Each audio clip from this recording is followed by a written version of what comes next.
Hello, everybody. Welcome back. Tonight, I thought I'd dive into a bit of a reaction to something that I was actually listening to earlier today. At some point, I'm actually considering doing, on occasion, reaction videos just to some of the other content that I see popping up on YouTube, everything from interviews to just interesting stories, just because I want to be able to give my take on that to a certain degree. Yet at the same time, I do not want that to in any way take over the channel or just being able to sit here and talk and form a community with everybody here. So, if you saw on the title card, broken relationships and really the con artistry that's going on behind it. Now, I kind of was picking up on this over the last I'd say last 5 to 6 years as I became a little bit more aware of what's going on with our broken society and just our culture and the way we handle dating and relationships and the amount of, well, the massive levels of dishonesty that is just flat out encouraged to the point where people are becoming con artists when it comes to relationships.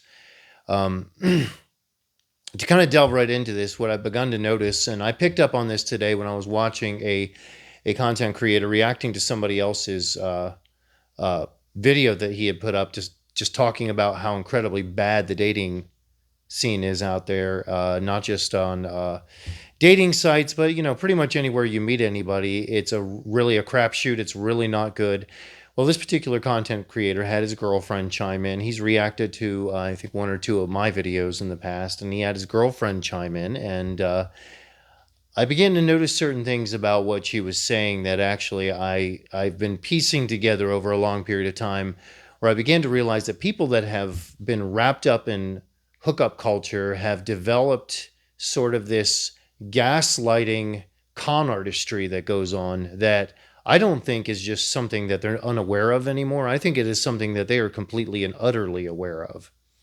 And I'm probably going to step on some toes tonight, but we got to lay out some truth here because that's what we do here. We try to be as honest and straightforward and truthful as we possibly can about what in the world is really going on out there. There's no real way to face any of that if, in fact, you don't address it head on. So basically, this form of con artistry happens when people that are really enamored in hookup culture begin to decide at some point that they would like the stability of a relationship, but they don't really intend to change their ways. They may not be completely honest with themselves about it, but deep down inside, they know that they're doing this sort of thing. And in some ways, this video hopefully will help teach people how to avoid simping behavior that allows you to get wrapped up in this sort of thing. But you got to start by identifying it, right?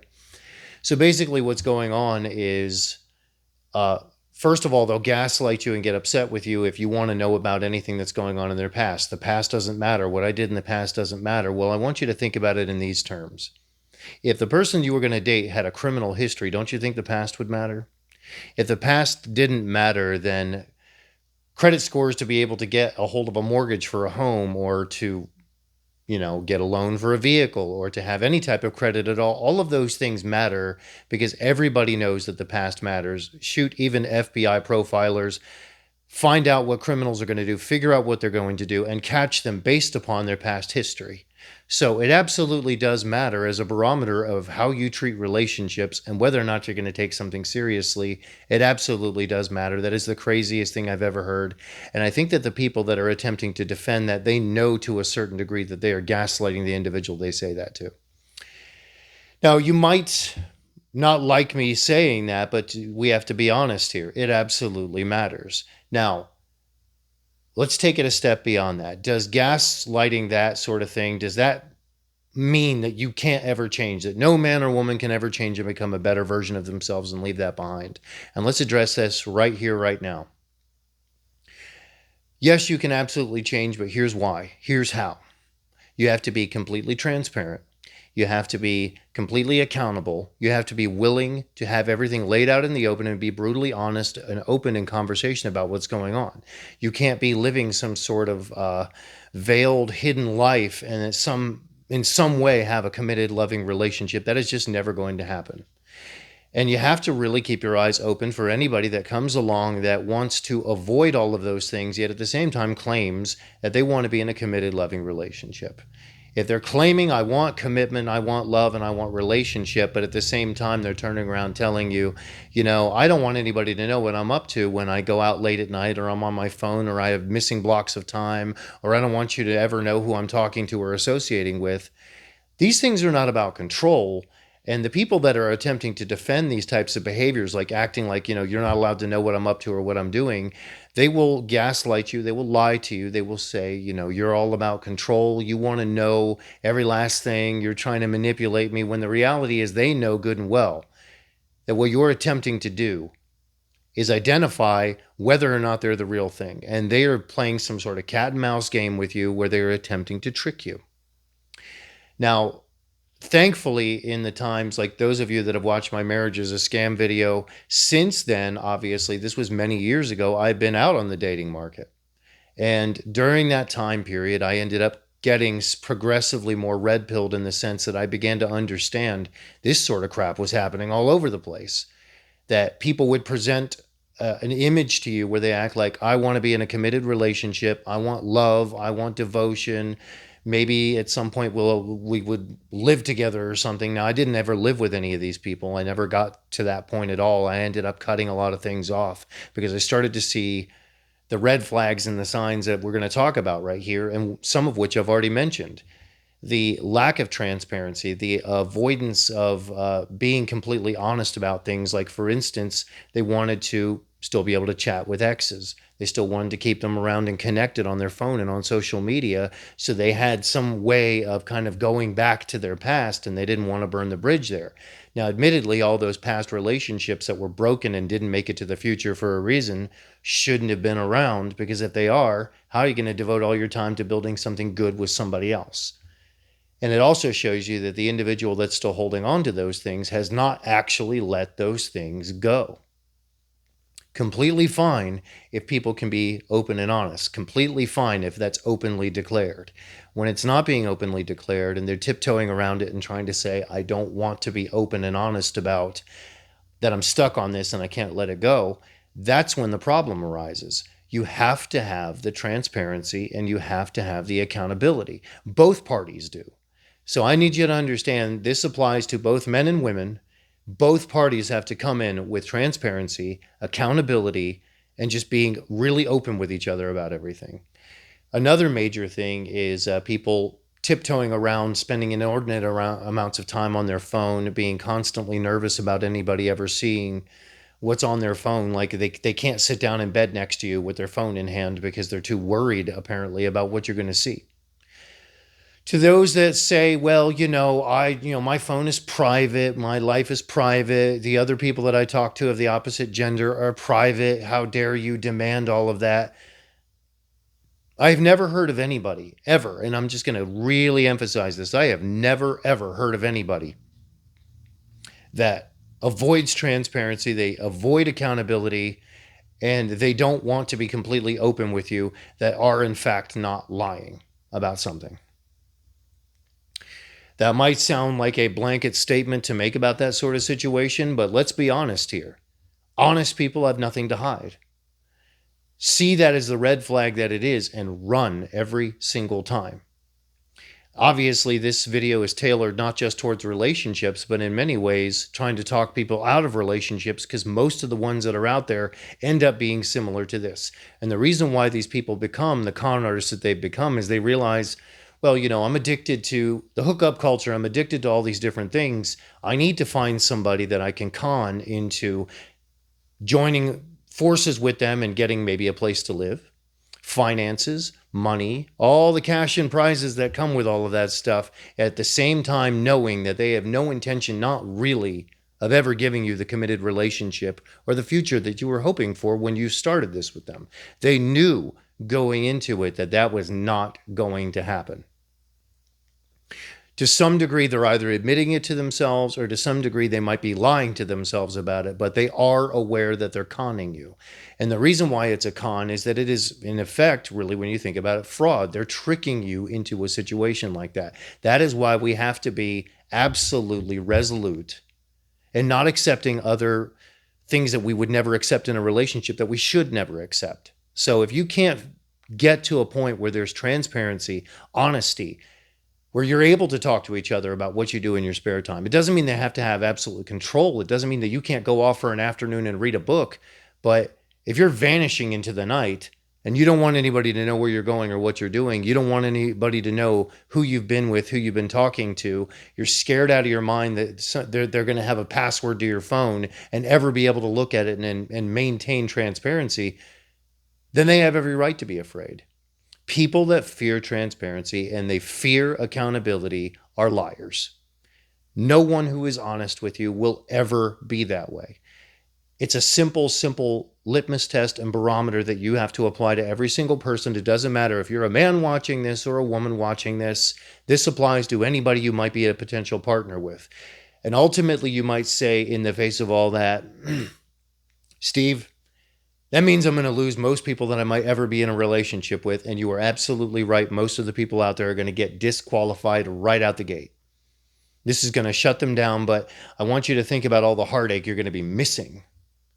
You're going to be missing a lot of that heartache that's going to be that would normally be happening in your life by attempting to trust people that have shown you that they've disqualified themselves from the entire process of being in a committed, loving relationship. Now, for those of you that might say, well, Steve, this all just sounds controlling or that bothers me, you need to stop being con artists.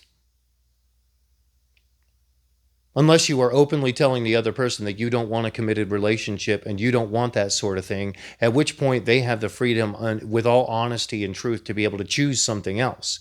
Being open and transparent with them is great. If you don't want that and you tell them that, that's totally fine. If they walk, totally fine. In fact, that's the best outcome. We're talking about people that are actively pretending to be monogamous, pretending to do all of this, and they're doing it not in a way like a regular cheater would. They're doing it in a way like a con artist that's moving like locusts from one place to another, just consuming all the resources and destroying people's lives and just leaving a trail of collateral damage. Not that a cheater doesn't, but this is basically next level. This is something where you've basically honed a pattern of trying to do this. And if anything, I'm hoping that this video will wake people up that are watching here. We've all been through this. Wake you up and help you to learn how to adjust from simping behavior towards people that are basically preying on your hopes and your dreams of having a good relationship. And if that means not having one, the only thing you're missing is a heartache. The only thing you're missing is the amount of collateral damage it would have done in your life, just like all the other people's lives that this happened to originally. I myself in the past have encountered, I don't know how many times, where people I'd start to date somebody and find out, well, they can't seem to stop chatting with other people that are interested in them romantically. They can't seem to completely be open with me about the fact that they've now conditioned themselves to go out and have bedroom fun with lots of people all over the place recreationally, without any concern about whether or not that's going to affect their ability to be in a monogamous relationship. And they're so wrapped up in it, they can't even have a conversation with me about it. By default, I knew at that point, the further I went into it, these are people you can't build a future with. You just absolutely can't. And it's already abundantly clear that you can't. Don't talk yourself into it. Get out of there. And that was part of my journey of realizing, okay, they're showing me that they're disqualified. I need to believe them. So I'm not going to go too much further into this tonight, but that was just something that kind of popped up in my head because I was listening to this lady essentially gaslight the guy that was in the other video, gaslight the guy that was covering the video that she was in a relationship with, and give him a bunch of, the blind trust treatment, which is the most garbage thing I've ever heard. There's no such thing as blind trust. Anybody that asks you for that, run the other way. I don't care what type of relationship it is. Blind trust is something that never works. All forms of trust need verification based upon people's actions, based upon what you can see them doing over time. And if they're preaching that sort of thing to you, most times that in fact, every time I've ever heard about it, it really kind of came down to they were caught doing something, or they were doing something that they shouldn't have been doing. And now they wanted to go to the guilt tripping over, you should blindly trust me or you don't love me. That is absolute garbage. Anybody that says that to you, run. Absolutely run. Do not ever trust anybody that demands blind trust, which is similar to attempting to shoot down accountability, transparency. These things are irreplaceable. And I guess my final point on this, I know I keep kind of dragging on a little bit with it, but the accountability and the transparency, you're going to know when you meet somebody that is right. Like, I know the chances are not good out there. The dating market is absolutely gone to hell. It is horrible. And you will probably be disqualifying people all over the place if you're even looking. Many of you I know aren't. And I completely get why. It's bad out there. But the accountability and the transparency and having blunt, honest conversation, and them realizing that, especially in this day and age where affairs are happening all over the place, if you were even involved in something like that, it's probably on your phone too, probably on your tablet, probably evidence of it all over the place. In this day and age, you have to have that transparency and that accountability. And when that person is having a conversation with you, they will openly embrace it. They'll go charging forward towards it. They'll actually be maybe even recommending to you, listen, if we're going to do this thing and we're going to be committed and loving and we're going to go down this road and we're going to live together, the passwords need to be all out on the table. We need to kind of know what's going on with each other's schedules and lives, because that's what you do when you're in a relationship where you don't lie to people. And it is just amazing to me that in this world, in our society, in our culture now, the lying and the dishonesty and the con artistry are so ingrained in everything that lying is just second nature. It's almost like it's expected of you. And I think pretty much from what I've seen of everybody that's coming here and supporting this channel, most of you are looking to not only stabilize your own lives, but to remove the clutter. And if you're going to be in a relationship at all, even if it's a slim chance, or just not at all, but even if it's a slim chance, you want to know, forefront of your mind, something simple to do this. And this is sort of a simple litmus test. Start asking straightforward, honest questions about the people that you might ever consider being in a committed, honest relationship with. Anyway, that's all I have for tonight. I know I probably rambled a little bit, but I feel like this is, although it seems like common sense, most of the time, common sense doesn't really become that common until you learn how to articulate it, put it out there, identify the problem, and identify potential solutions to cut this stuff off, so that if you ever do find the real thing, you don't have a life filled with the collateral damage of all the fake stuff from prior. It'll help to narrow it down. It definitely has in my life. I'm sure there's other people that'll respond in the comments that they've been through this and they've recognized this too. So I'm going to sign off here. I appreciate all of you. This has been amazing. The channel growth here has just been awesome. I have only really been on this channel, I think, for about 2.5, maybe 3 months. So, but it's been really incredible reading a lot of your stories. And as always, make sure you like and subscribe. Helps the algorithm, helps get things further out there. We can bring in other people and have just honest conversation with each other, because I think that's what we need. We need community where we can have honest conversation with each other on a regular basis. I think most of us are starved for that. Anyway, I hope you have a great night, and I look forward to talking to you soon.